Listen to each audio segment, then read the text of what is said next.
Hi there, I'm Brandy Lloyd, and you are listening to the Restore Path podcast, a place for women over 40 who want to feel good, look good, and do good in the world and not be burdened with chronic pain and fatigue. Today I'm answering the question, is it true that eating fiber can help me lose weight and even lower my body pain? Yes, my friend. Yes, it is true. Fiber is your friend.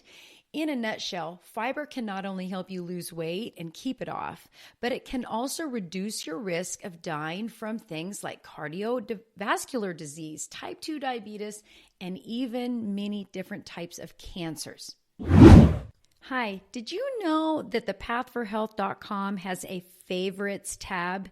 So often my clients ask me about products that I recommend to them that I went ahead and put some of the products on my favorites tab, whether it's collagen or shakes or vitamins or just like little foods that I found on Amazon or whatever, just things that make clean living and healthy living easier. So if you're interested in checking out some of the products that are tried and tested and true and things that I stand behind, are they absolutely perfect? No. But as I jokingly say, they're Brandy approved. And you can find all of those products on the pathforhealth.com on the favorites tab. Thanks. Here's the rest of your podcast. In this episode of the Restore Path podcast, we will cover what fiber is, the different types of fiber, the benefits of a fiber-rich diet, what foods are considered to be fiber-rich, and how much fiber you should eat, and how grains really aren't the best source of fiber that we've all been grown up with believing. So let's get right into the details about fiber and fiber deficiency. Would you believe that 9 out of 10 Americans are deficient in fiber? That means 90% of the people walking around in America are not getting adequate fiber. The reason behind these shocking numbers is because we have become reliant on our sugar-filled, processed, convenient, and ultra-processed foods. When food is processed, fiber is typically the first nutrient removed, basically because it has terrible shelf life, for one. If you want a more in-depth education in regards to the effects, the overreaching and overarching effects the processed food industry has had on nutrition, especially here in the United States, as well as the hand-in-hand component of modern medicine and processed food, I highly recommend a book by Dr. Robert H. Lustig. That's Lustig, MD. It's called Metabolical. He's a New York Times best-selling author and is passionate about turning our health around in a natural way, which is why I love to check out his work. So go grab his book, Metabolical. Let's get back to our super nutrient fiber. Now, over 240 studies actually took place in about 40 years of research that all suggest that fiber will reduce your risk of, like I mentioned before, coronary heart disease, type 2 diabetes, colorectal cancer specifically, and even premature death across the board between 7 to 19%. Now listen to that last statistic again. Premature death across the board, you can actually increase your odds of living longer by 7 to 19% just by adding more natural fibers into your diet.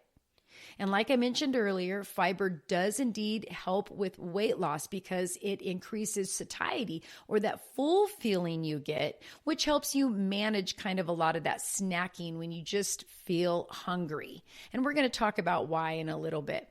But don't forget that fiber, I shouldn't say don't forget, but I don't know if you realize that fiber has a powerful anti-inflammatory effect. And that is why it lowers both cardiovascular disease and obesity, both of which are now proven to be inflammatory conditions. Now, I personally especially love that fiber helps balance blood sugar when consuming healthy fats instead of excess carbs. So if you're a low carb person or a keto person or even a Mediterranean style diet person, I have a great book and cookbook for you. It's by an author. Her name is Naomi Whittle, Whittel. And the book is called High Fiber Keto. It contains great recipes all around plant-based, plant-rich, but not plant-only eating. You will eat meats in a lot of her recipes, but she talks about fiber and keto and how it supports a healthy metabolism, which lends or creates weight loss and hormone balance. I love to use her recipes. They're frequently in my I want to make something new kind of regimen. And of course, I'm always subbing out or adding different things in according to my own personal inflammatory triggers and, like dairy and butter that she might include in some of those recipes. I omit them, and I encourage you to do the same thing. Whenever I recommend an author, a blogger, a recipe book, you always have to honor your own nutritional needs, because that's the deal. We each want and desire and need a personalized diet that nourishes our health. So go ahead and grab her book, High Fiber Keto. I couldn't recommend it more. So what is fiber anyway? Well, the older people get, the more important getting daily fiber seems to be. And for most people, when they think of fiber, they think better pooping. And it's true. I agree. We all want good pooping. Healthy bowel movements occur 1 to 2 times a day without strain and then with full evacuation. I have a whole bunch of teaching that I do with my students when it comes to pooping, and our bowel movements actually tell us a whole lot about our health. But regular pooping isn't the whole story when it comes to fiber. Let's talk about what fiber actually is. Fiber is a carbohydrate. It is a long string of sugar molecules called saccharides. Fiber actually comes from the cell wall of plants, and there are many types of fiber based on how long those sugar strings or the sugar molecules are, and if, of course, they have any branches. But we're going to stick to the basics here. But just remember that fiber, since it comes from the cell wall of a plant, is like the skeleton for the plant. It provides shape and structure. The only fiber source in the Western countries are found in plant-based foods, including vegetables and fruits, and of course, grains. Well, unless you eat insects, but insects usually aren't part of the dietary fiber or the diets for most westernized civilizations. I know our boys used to like to get these weird suckers that had crickets and scorpions in them, but I realize that most of you aren't eating handfuls of crickets. So unless you are eating 6 to 9 cups of green leafy non-starchy veggies every day, you probably aren't getting enough fiber in your diet. This is why many people turn to fiber supplements. But always remember that a supplement, no matter how good it is never as good as real food. Real food is so much more complex than our isolated supplements. You know that I'm a big fan of supplements to fill gaps and to also add extra, like I know that I am typically low on vitamin D, no matter how much vitamin D enriched foods I'm consuming, I still know by laboratory tests that I am low on vitamin D, so I take a supplement to fill the gap. The same rule of thumb should go with fiber. We don't skip the veggies and go right to a fiber supplement. We need to eat our fiber naturally, and that is in the foods that the Lord has given us. Now, remember, fiber is a carb, but fiber is different from other starches and sugars that are also carbohydrates. Why is this? Well, we digest fiber differently, or rather, we don't digest it at all. Digestive enzymes are actually unable to break down the sugar molecules that form a fiber into a monosaccharide to be absorbed into the body. So pretty much what I'm saying is fiber just passes right through most of our digestive tract, mainly intact. This is why fiber doesn't increase your blood sugar level nor your need for insulin. However, fermentable fibers can be digested by the bacteria that live in our guts. This bacteria is mostly found in the large intestine, but some are in the small intestine too. We may not be able to digest fiber, but the bacteria in our gut can, and they need it. I mean, how cool is that? So we actually need to focus on feeding our gut bacteria. We call them gut buddies. I know Dr. Gundry likes to refer to them as gut buddies. Some people refer to them as like the good guys or bad guys or gut bugs. But what's really crazy is they kind of like outnumber us 10-1.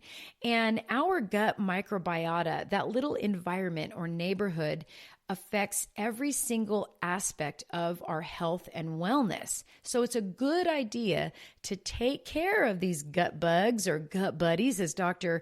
Gundry says, by making sure that they have enough food. And one of those foods is fermentable fibers.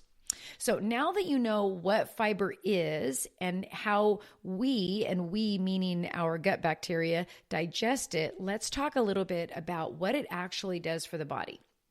I'm going to talk about the 3 main functions of fiber, specifically in the digestive tract. So it adds bulk and it makes stools easier to pass, for number 1. Number 2, it feeds the probiotic bacteria that live in the digestive tract, like I just mentioned, our little gut buddies.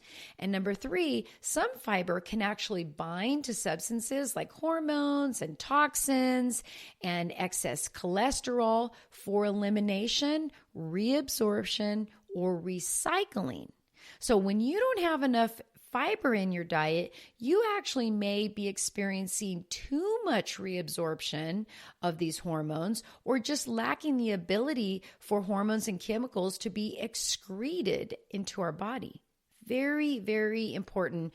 I know that was a news flash to me. I had no idea that just making sure I had more dietary fiber coming in actually helped me with detoxification. No idea. So basically, fiber is great for your health. Anything that supports your gut supports your immune system, which in turn supports nearly every single aspect of your health. Now let's switch gears a little bit. Have you ever heard of short-chain fatty acids? In your large intestine lives probiotic bacteria that we were talking about, and they are the ones that eat the fiber. And they go on to produce things like short-chain fatty acids. Short-chain fatty acids are an extremely beneficial energy source for our body. One type of short-chain fatty acid is butyric acid. Small amounts of butyric acid are found in foods like butter from pastured cows. Now, short-chain fatty acids provide energy and health to the cells that specifically line our digestive tract. Some of you may know from taking my courses that our digestive tract, the cells that I'm talking about, are only 1 cell thick. So we need them to be very thin so that nutrients can slide through these tiny little junctions or these spaces between the cells. We don't want it to be too thick, and we never absorb any of the foods and nutrients that we're eating. However, we want to make sure that we have a healthy gut barrier and the spaces between the cells aren't too big. When the spaces between the cells aren't too big, we start to call it intestinal permeability or leaky gut, and that means that inappropriate foods are entering our bloodstream at inappropriate times, and that creates an immune response, and we do not want that. So consuming adequate amounts of daily dietary fiber protects you from conditions such as leaky gut. This is assuming that you are also avoiding foods that cause or create a leaky gut in the first place. Things like dairy and excess alcohol or poorly digested meats and fats because you don't have enough bile production, which means you're probably not eating enough bitter foods so that your gallbladder actually or your liver produces the bile and stores it in your gallbladder. We need bile to help us break down those dietary fats into fatty acids. We also need to make sure that we have ample stomach acid to break down the meats into amino acids, which are all the usable components that nourish all of our bodies all the way down to the cell.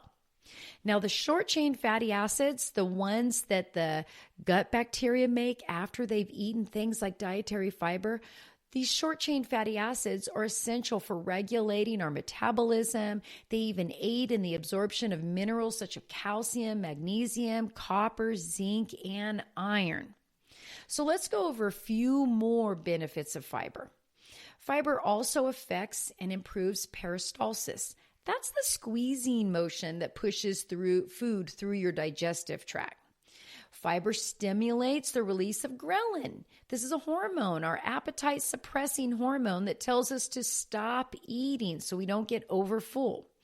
This is how fiber helps us with the weight loss. Fiber stimulates the release of the hormone ghrelin.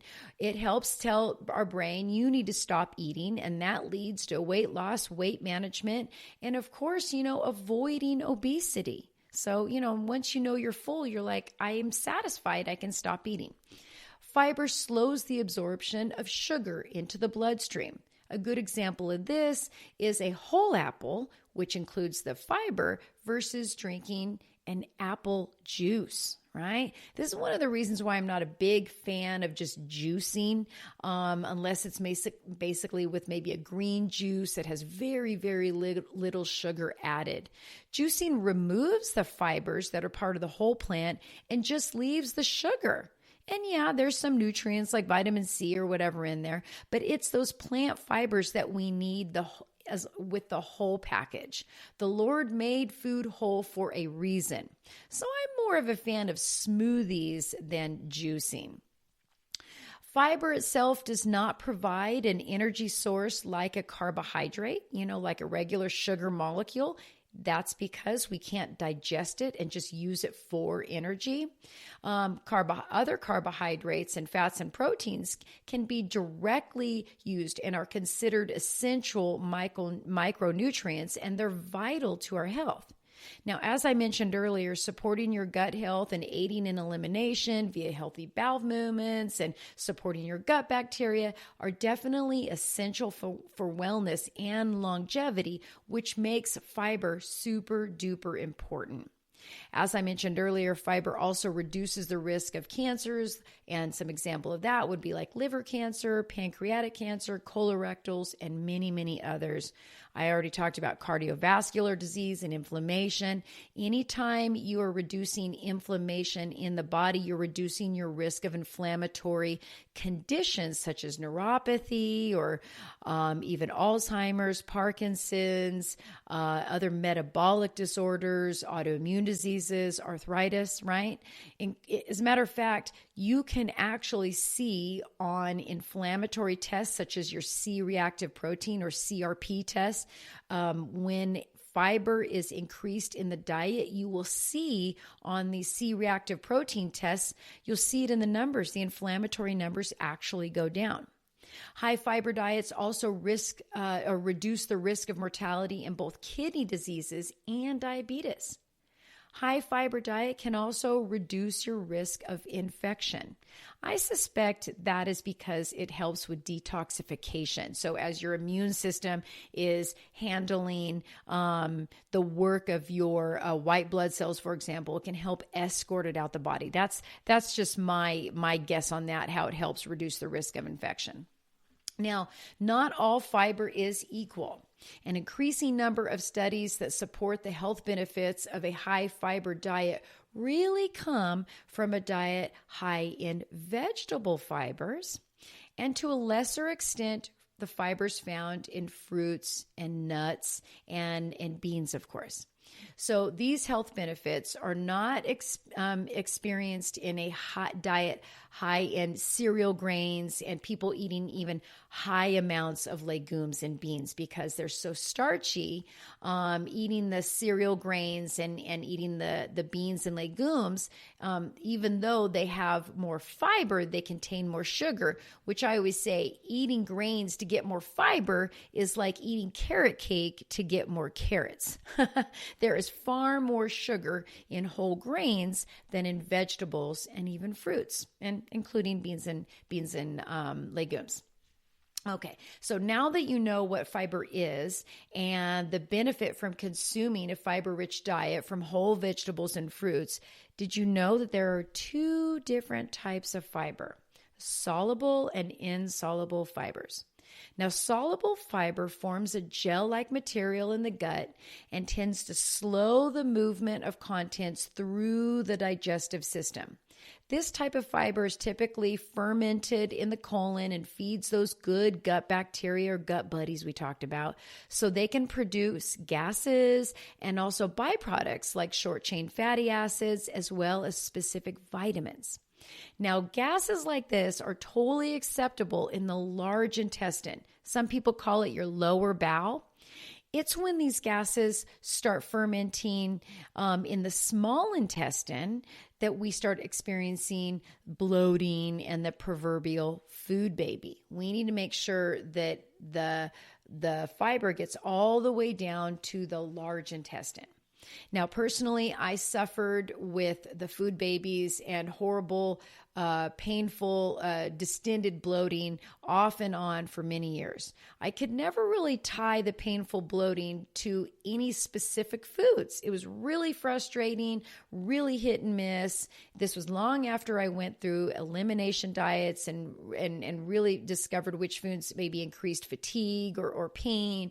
And I really couldn't figure out what was going on with this bloating. Well, that's because I didn't realize that I had SIBO and I needed to rebalance the gut bacteria that was in my small intestine and my large intestine. I had an overgrowth of bacteria in my small intestine that basically didn't belong there, and I needed to eradicate them. And then I needed to make sure that the right gut bacteria were then encouraged to grow. And that's a whole process. It's one that I have been through personally, and also I have helped other people do, which is really, really life-changing when you can eat food and not really get that, whoa, look at my stomach. I'd actually would have to change clothes. It would be so uncomfortable. And for anybody that knows me, I pretty much live in my workout clothes all the time. So when those are getting too tight, then you know you're super distended. But let's get back to soluble fibers. Where can you find soluble fibers? Which foods are rich in soluble fibers? Well, these would be foods rich in inulin, like chicory root and artichokes. Also pectin that is found in berries and tomatoes, as well as algae, will all be rich in soluble fibers. The next fiber is insoluble fiber. Insoluble fiber tends to speed up the movements of material through the digestive system. Fermentable insoluble fiber also produces gases and byproducts like the short-chain fatty acids and vitamins as well. And non-fermentable insoluble fiber increases stool bulk, which is beneficial in regulating bowel movements and even managing constipation. Now, we can find soluble fibers in beta-glucan-rich foods from like mushrooms, cellulose and hemicellulose foods such as lettuce or broccoli or cauliflower, and all the rest of the non-starchy veggies. We can also find fibers in lignans, which are found in seeds. Many people like the chia seed puddings, for example, because they're a great source of fiber.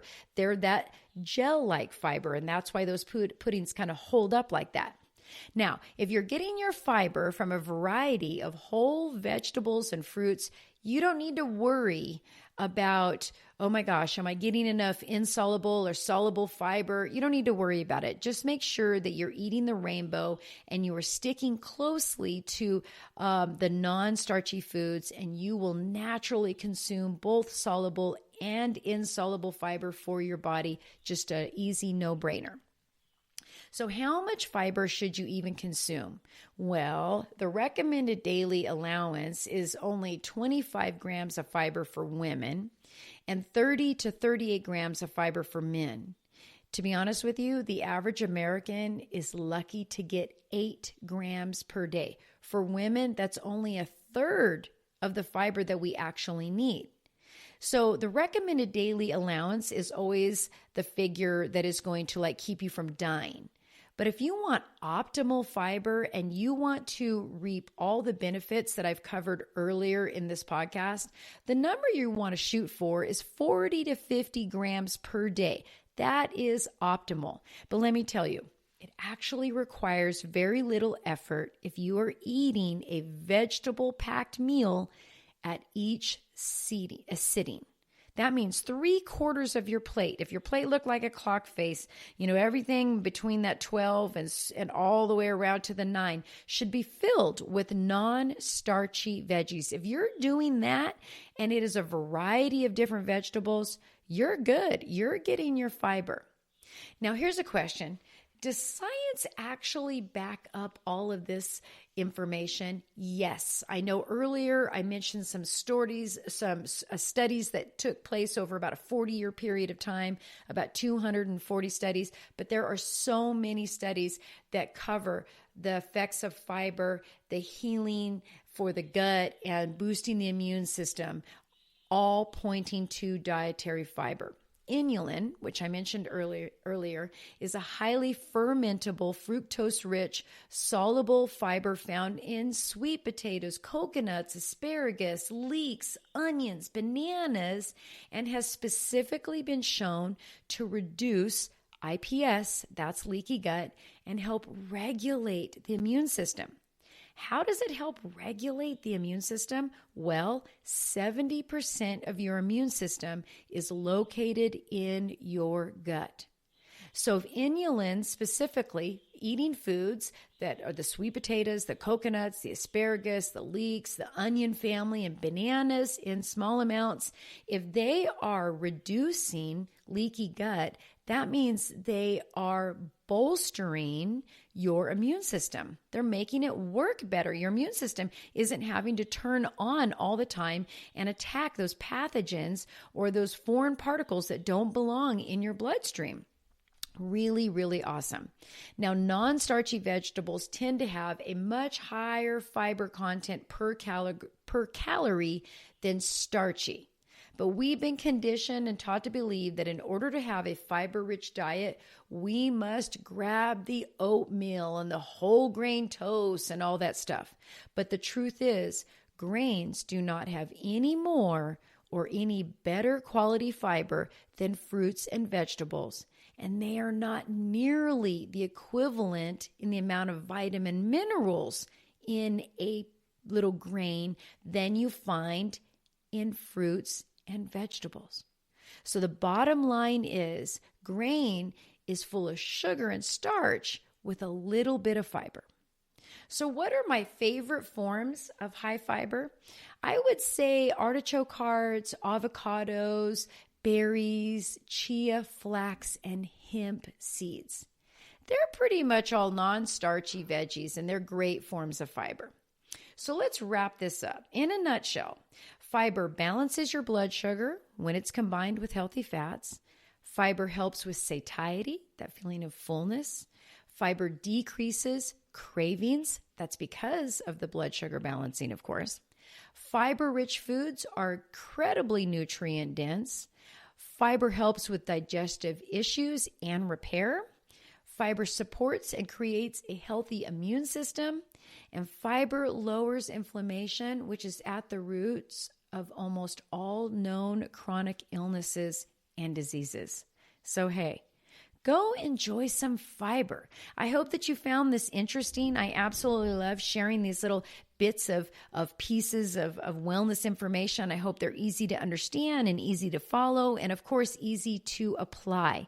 If you need more information, feel free to, follow me, Brandy on the Path for Health. You can find me on Instagram. You can also go to thepathforhealth.com, and I have some great free resources on there, a little 7-day Kickstarter video series to help you start introducing more veggies into your diet. Please share this podcast with other women that you know that are interested in wellness. And please join my weekly newsletter. It comes out every Friday. It's short, to the point. I always have things that are going to benefit your health when it comes to improving your energy and lowering inflammation so that you can go out and do the work that the Lord has called you to do. So my name is Brandy Lloyd. This is the Restore Path podcast, and I hope you have a blessed day. Thanks for listening.